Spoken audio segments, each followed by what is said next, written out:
Well, you're not even welcoming back. This is the first episode, huh?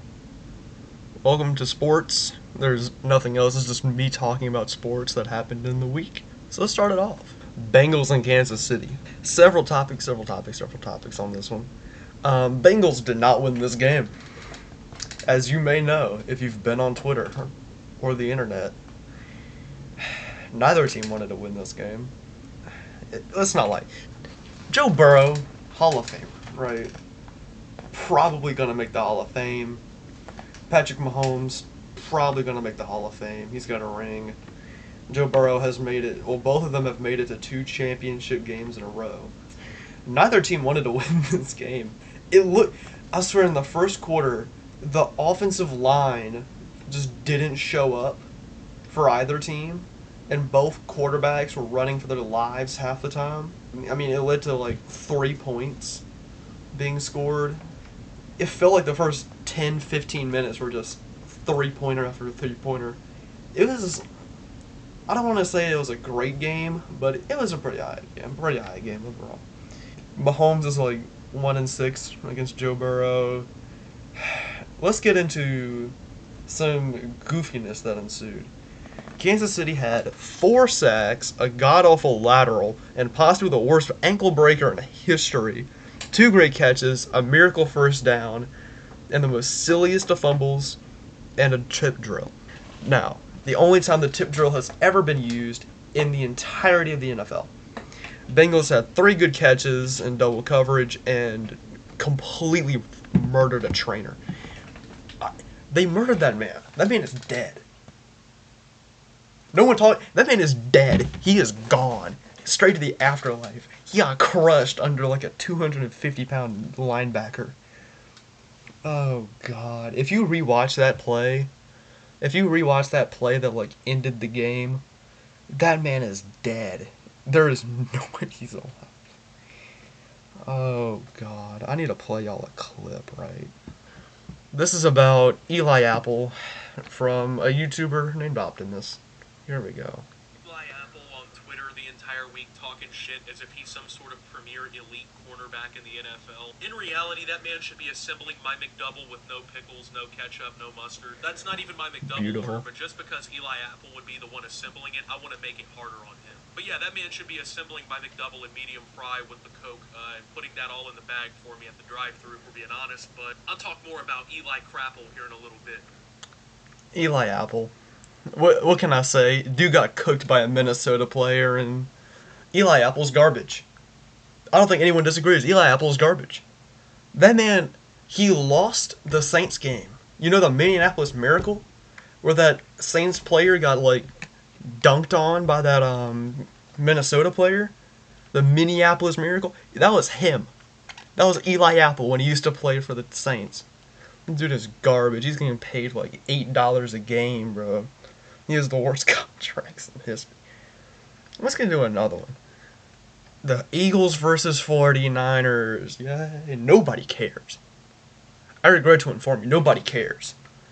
Except all the fake San Francisco fans. Because let's not lie, there is not a single person who enjoys the San Francisco 49ers year after year after year.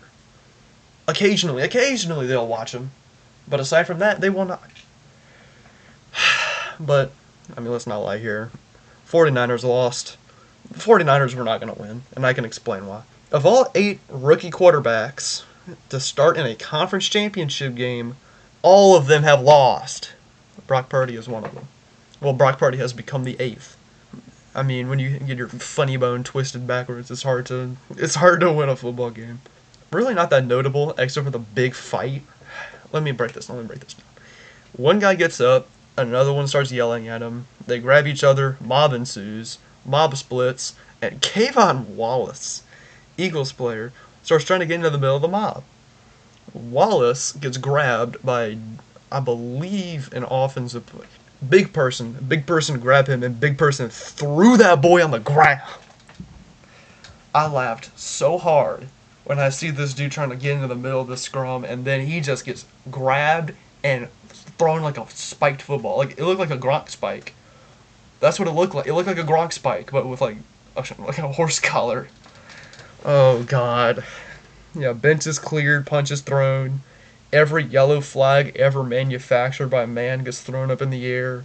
Benches clear, and our Lord and Savior George Kittle gets his team under control. Thankfully, Blanket Man becomes part of NFL history, and they had possibly the funniest NFL plays ever. They had like I think they did one lateral and then another lateral, and then the person threw it in the open field. I believe that was San Francisco that did that. Really funny. It was really funny.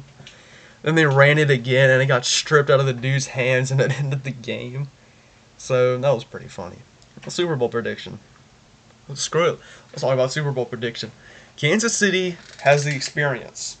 Patrick Mahomes has that dog in him. Roof in that man. He is the father. Well, he was the father this year, but don't say that to them. Don't say that to the mayor. Don't say that to the mayor. The Eagles were dominant. Eagles are dominant. That defense is monstrous. Look who both of these teams beat out. Both of these teams. Well, we're going to start with Kansas City. Kansas City has beaten out the Bengals, Josh Allen. Those are two people. Those are two teams that were predicted to make it to the Super Bowl. And who else? Oh yeah, they also beat out Jacksonville, but like, let's not lie here. Let's not lie here. Jacksonville got overhyped. They got overhyped and then immediately blitzed by, you know, the man with dog in him. Trevor Lawrence is good though. Let's not lie. Trevor Lawrence is good. Eagles are a good football team. Kansas City is volatile though. I think Kansas City has a 50% chance of losing 40-3 or a 50% chance of winning 40-3. There is no in between. I think it's going to come down to field goals. 17-23, Kansas City is my Super Bowl pick. I'm probably not going to get that right. I'm probably wrong. And it's going to be horrific. The NFL problem of the week. They need to start penalizing teams for playing after the whistle blows. If the ref blows the whistle before the ball is snapped, then the team should get like 15 penalty yards for playing a snap or kicking the ball. Y'all dog on that one Green Bay player who went out and like grabbed the ball before they kicked it. Yeah, you know what he was doing? He was saving a field goal. All right, that man's a genius, and you need to stop dogging on him. I got something minor here written down. This is not football related, and we're gonna get into basketball here a little bit after the car race, but fight breaks out during Southern University basketball game. Apparently, I saw this on the news. I live in Louisiana, so Southern University is a college, an option. There was a fight. No punches were thrown, but it ended the game, and I cannot find footage of this. I don't know. I really don't know. I can't explain it, and there's no way I ever will be able to explain it. Let's get into this. The IMSA Rolex 24 at Daytona. This was race of the week. Pretty clear why, because it's the only major car race going on right now. I mean, F1, IndyCar, NASCAR, they're not even running midget races this week. That's crazy. They're not running anything of value. Except in 61st running of the Daytona 24, or the Rolex 24. It is the first competitive event with the new DPI cars. These vehicles were, some people say they were theoretically faster than F1 cars, but, I mean, let's not lie here, they're not. They're just not. Porsche, BMW, I didn't finish my note. Of the teams competing, Porsche, BMW, Cadillac, and Acura. New DPI cars. I believe Acura was running a V6 hybrid car with Cadillac running a flat inline V8. Very fast, very fast. Cadillac clearly had the speed on the straightaways at Daytona. A large portion of the track is fast and flat out, but it's also got that infield section, and the Acura clearly excelled with a hybrid engine. It just had, Cadillac had the top speed, but let's not lie, the Cadillac just didn't have the corner exit velocity that the Acuras did. But Corvette, though, they introduced their new C8 car that'll be run next year in the GT car category. And it basically looks the exact same, except bigger grille as a modern C8 with the goofy looking car. But yeah, the grille is larger. They flattened out the rear end a bit, and they kind of made the body taller-ish. And aside from that, that's it. Nothing else changed. I guess that's cool. I mean, it means we're not gonna get a new vet for a while. Standard 24-hour race at Daytona. I mean, that's the thing. These 24-hour races like Le Mans, Spa, Sebring, and Daytona really don't have that much going on the surface, but you have to kind of look deeper into them. Like, for example, they had a full IndyCar team. I think it had Sebastian Bourdais. Yeah, it had Bourdais. Who else? Dixon, Pagenaud, and Hinchcliffe on it, which are honestly four of the greatest IndyCar drivers to have ever raced in the last 30 years. Probably the most stacked roster out of anybody there. But big names like Colton Herta showed up. I think Colton Herta was the biggest name out of all of them, aside from maybe Dixon. But yeah, Herta showed up. A few of the newer NASCAR guys like Cindric and Burton, they showed up too. I mean, they were racing. I know Burton was racing in the Mustang in the GT category. Well, no, it wasn't the Mustang. It wasn't the Mustang. It was the Mercedes AMG. He was on that program. But the whole race was basically dominated by the DPI Cadillac and Acura cars. I mean, it's like that every year. They just get the most funding. Like, Porsche is more worried about GT and, I mean, let's not lie here, BMW doesn't care. BMW does. But we're going to get into a few of the highlights here. A vicious crash occurred in the bus stop chicane. I'm not sure if y'all have seen that wreck yet. Car just carried too much speed, back end stepped out. It was an LMP2 car, and it just tanked the tire wall, and it completely folded it in. But, I mean, it wasn't even the worst. I mean, I think it wasn't even the worst crash of the event. In a practice session, I think Lucas Auer broke his back in a crash just off turn 1. The car snapped around as he made the fatal mistake of dropping a tire in probably the most unforgiving turn at the track and hammered the wall. He suffered a broken back and quickly had surgery on his spine. I think that's pretty much it when it comes to the crashes.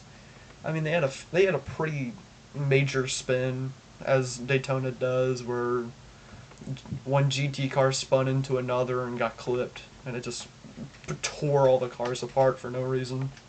These are made out of paper mache. But the LMP2 car finish, we need to get to this too.